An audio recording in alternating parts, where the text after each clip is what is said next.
We have a voicemail number that you can call. That number is 219-2-DAVID-P. Here is again a caller continuing to accuse me of suppressing the truth. About what? It's not even clear. I think he's referring to COVID because that's what he's always referring to. Hey, what's up, David? It's Eric from Mass again. You love to make fun of my accent. How you doing, man? What? I just wanted to say, with all the stuff coming out that you're suppressing, there's only two options here. And this is good.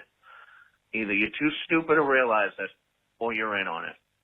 And, buddy, I would never call you stupid. Yeah. You know, one of the there's a lot of sad stuff here. Typically, when this guy calls in, he'll refer to something like, David, you're covering up that millions of people have died from the vaccine or something like that. And it's like, no, I'm not covering that up. That's not real. But there's this other really weird thing that's being lodged at people who just like report the science about what's going on with the virus and vaccines, which is they suggest that, you know, I by saying I'm in on it, what exactly would I be in on? What advantage would there be to me? Like, no, there's no financial advantage to just telling the truth about the vaccines. There's no personal advantage other than, yes, it's true. If more people get vaccinated, I'm safer and people I know are safer. Part of the conspiracy that assumes that, you know, this idea of complicit in lying about the vaccines and COVID is that there would be some advantage conferred by it. And of course, they can never really explain what that advantage is. But no, nothing is being covered up. And by the way, in some upcoming show, increasingly people are pointing to the VAERS system, VAERS, and saying, look at all of these reports of people who died from the vaccine in the VAERS system. I'm thinking of doing a video where I'll show you on a screen share. I'll go through the VAERS system and show you how easy it is to just say, my brother died from the vaccine and submit it.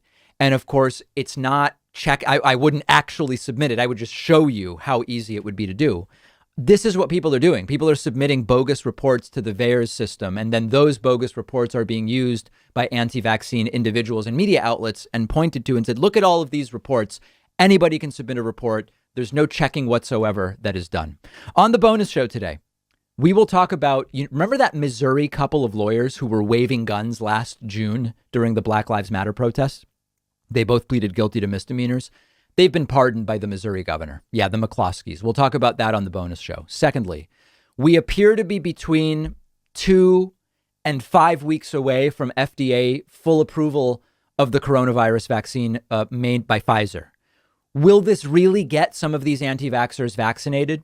I don't know. We're going to talk about it. And lastly, the Japanese government is starting a program of publicly naming people who are breaking quarantine rules in Japan. Is this a good idea? Could it lead to disaster? What would happen if the United States did it?